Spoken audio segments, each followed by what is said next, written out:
Selamat datang kembali dan terima kasih telah menyempatkan diri menyimak episode terakhir dari serial Tuntematon Sotilas atau Unknown Soldiers. Episode terakhir ini berjudul Benevolent Sun atau Matahari yang Baik, melanjutkan cerita persis dari episode keempat di mana batalion ini diserang tiba-tiba oleh tentara merah, membuat pos komando mereka hancur dan matinya Mayor Sarasti, pemimpin batalion. Secara taktis batalion ini diserbu tepat di tengah-tengah barisan, membuat pasukan terpisah menjadi dua. Satu di bawah kepemimpinan Kapten Lamio berada di utara dan sisanya di bawah Kapten Kariluoto berada di selatan, dan jauh lebih riskan dikejar pasukan tambahan Uni Soviet.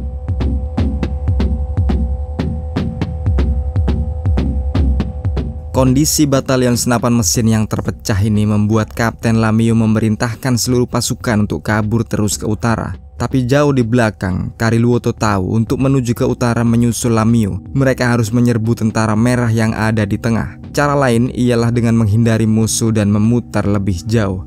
Namun guna memastikan tugasnya, ia pun menelpon Letnan Kolonel Karyula setelah matinya komandan mereka, Mayor Sarasti. Tapi ternyata Letnan Kolonel Karyula memerintahkan Kariluoto untuk mundur ke utara dan menumpaskan tentara merah yang ada di tengah Kariluoto dan Lamio. Maka dengan sigap Kariluoto segera menyusun penyerangan. Bukan penyerangan untuk menang, melainkan penyerangan untuk membebaskan jalan mundur ke utara.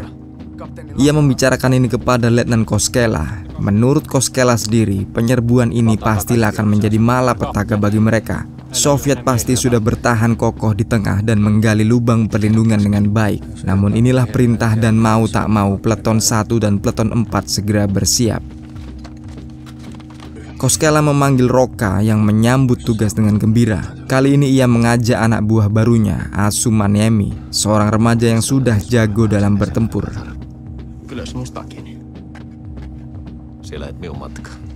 Maka penyerangan pun dimulai. Pasukan Soviet sudah bertahan sempurna di lubang masing-masing. Sementara itu Peleton Kariluoto melakukan gerakan flanking dari seberang jalan.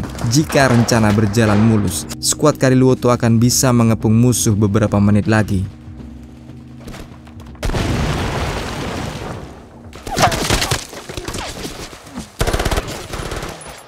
Rupanya Soviet juga lihai dalam bertahan, membuat anak buah Kariluoto tumbang satu demi satu.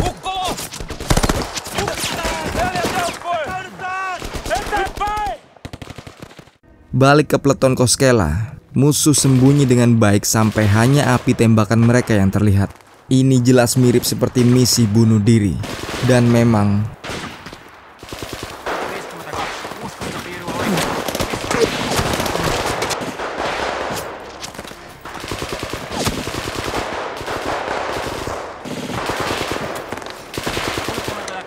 Koskela memerintahkan petugas radio untuk meminta bantuan artileri dari markas besar. Sementara itu skuad Roka masih terus merangsek maju tanpa mengenal takut.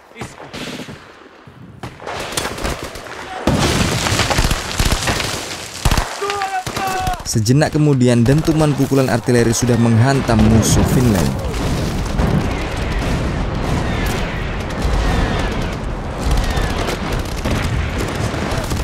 Dan tak menunggu lama, berbeda dengan Peleton Kariluoto, anak buah Koskela jauh lebih hebat dalam bertempur.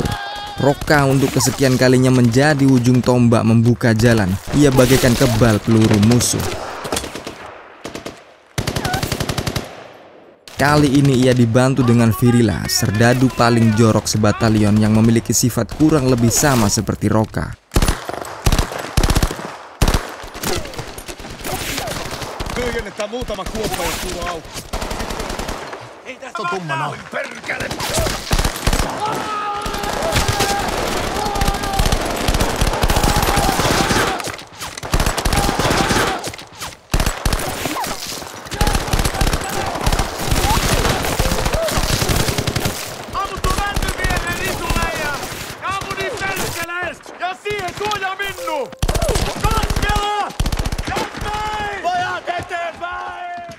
Saat pertempuran berakhir, Peleton Koskela baru menyadari jika Mayor Sarasti sudah mati, dan di tengah jalan, mayat Hietanen teronggok mengenaskan.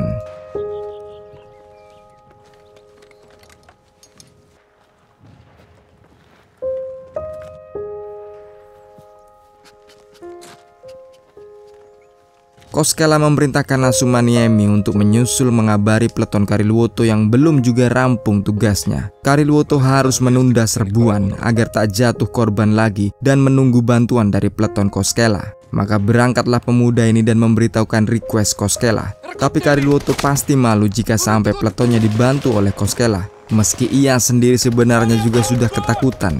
Maka Kariluoto sekali lagi dengan nekat eikä luultavasti heti voi jatkaa hyökkäystä. Luultavasti pyytää odottaa.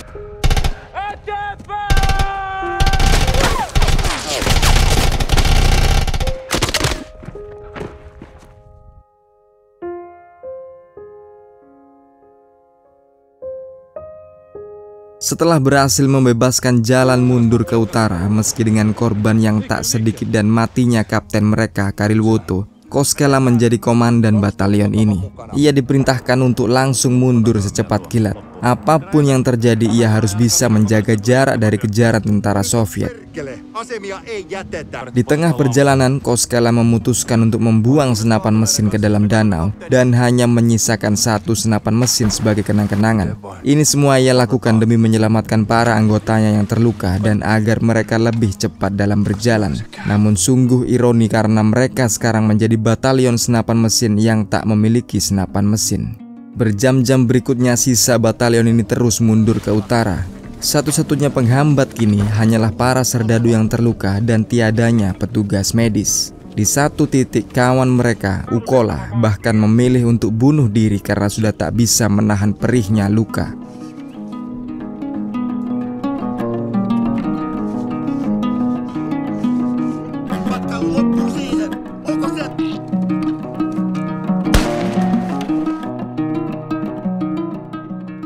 Kita menengok jauh di depan pada pasukan Kapten Lamio yang sejauh ini juga aman dari serangan musuh karena sudah kabur duluan. Kapten ini terlihat terlibat debat panjang dengan Korpela yang memiliki karakter jauh lebih buruk dari Roka. Tapi belum sempat dihukum oleh Lamio, Soviet membuat kejutan dari balik awan.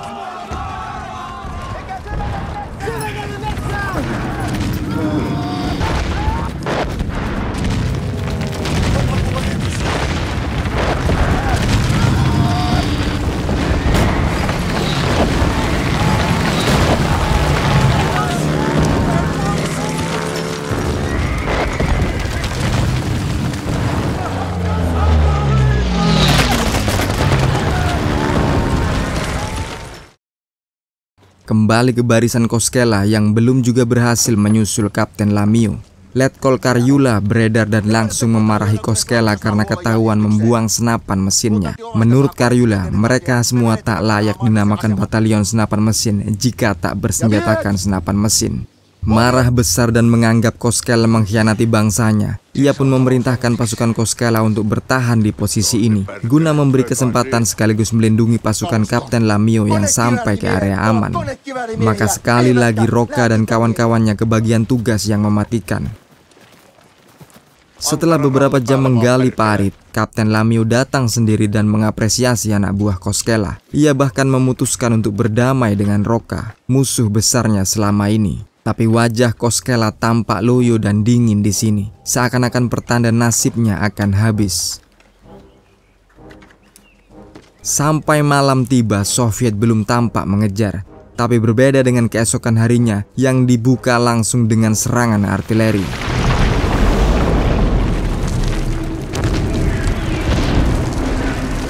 Ekspresi semuanya tampak berubah. Mereka yang tadinya tangguh menjadi semakin ketakutan.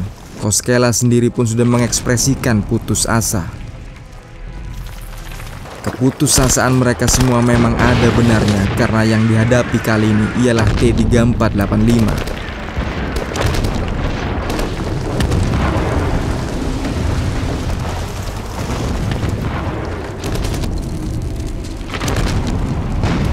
Koskela membuka serangan sendirian dengan membawa granat tangan yang dibungkus dengan satchel charge di tangannya. Ia terus berambat dalam parit menuju tank paling depan. Satu aksi solo yang brilian sekaligus.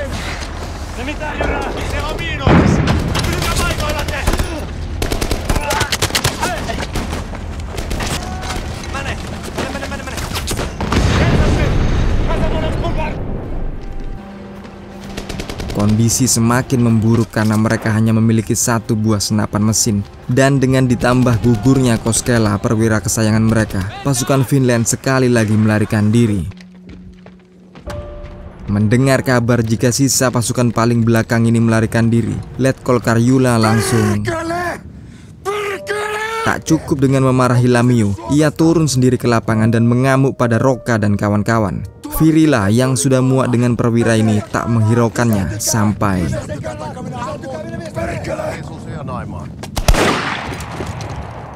namun sebelum jatuh korban lagi, Soviet datang membuli mereka.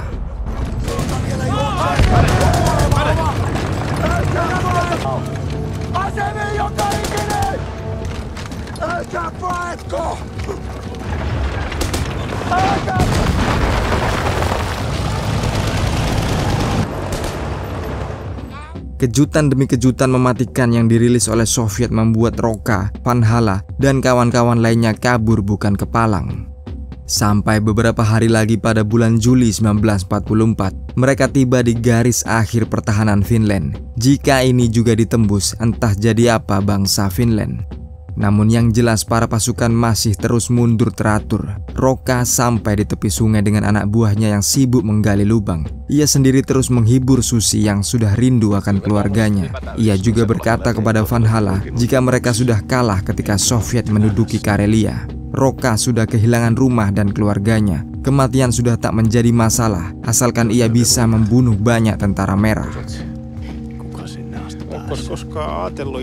Hingga satu tanda disampaikan jika Soviet sudah merapat. Kali ini hanya perbedaan jumlah yang bisa menjadi penentu.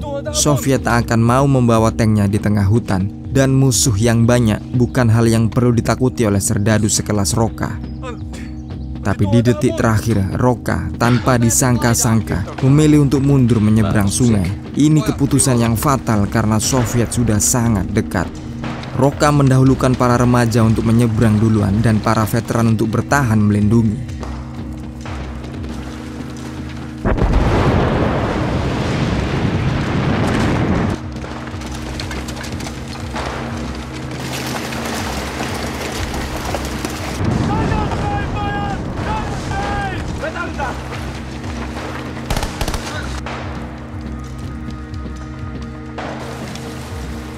Hingga di satu titik, ia pun turun ke sungai berbarengan dengan Susi.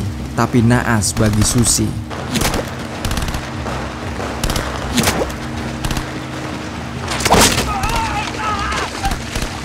Bagaimanapun ia tak bisa meninggalkan Susi, tetangga desanya ini sendirian. Ia menggendong Susi yang tertembak di kedua kakinya, menyeberang sungai sampai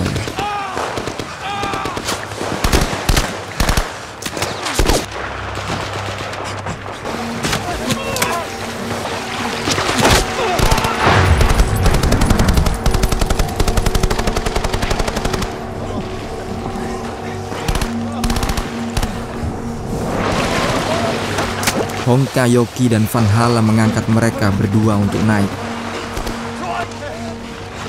Rocca, tentara terbaik di batalion ini kini sudah tak berdaya dengan 2 peluru di punggungnya. Dalam sekaratnya, ia bisa melihat istrinya di atas ladang gandum, jauh di desanya.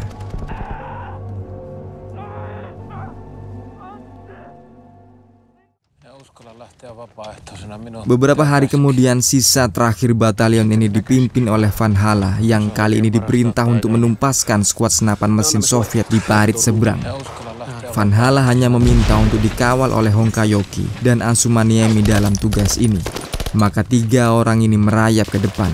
Vanhala cukup percaya diri karena ia membawa Honkajoki yang sudah terbukti tangguh akibat kegilaannya dan remaja seperti Asumaniemi yang lihai seperti Rocca. Bahkan ia mempercayakan Asumaniemi untuk memimpin serbuan ini. Dan memang benar, Asumaniemi bertempur seperti Rocca pada episode kedua.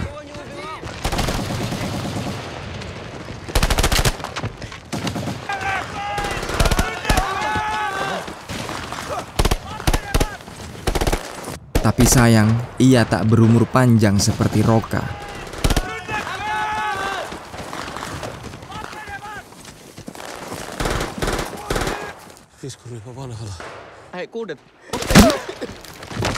Film pun akhirnya maju pada tanggal 4 September 1944 saat gencatan senjata sudah diraih Soviet dan Finland. Meski demikian, Parit Van Hallam masih terus diteror oleh Soviet hari demi hari.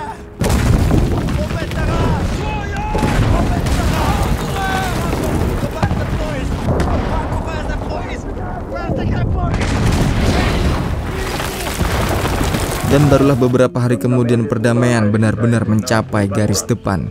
Pidato diperdengarkan dari radio jika akhirnya Soviet dan Finland sudah sepakat berdamai. Dan dengan ini digambarkan kehidupan berangsur-angsur menjadi normal di seluruh pelosok Finland. Kematian serdadu Finland memang sudah tak terhitung.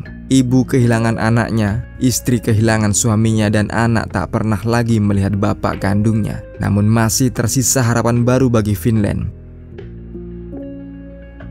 Rocca akhirnya bisa selamat dan kembali berkumpul dengan keluarganya. Kali ini ia tak menyia-nyiakan anugerah yang ia miliki. Nah, dengan ini berakhir pula konten jauh dekat film yang membahas Tuntematon Sotilas atau Unknown Soldiers. Semoga bisa menghibur kawan-kawan semuanya. Ogut undur diri dulu. Wassalamualaikum. Yuk, bye.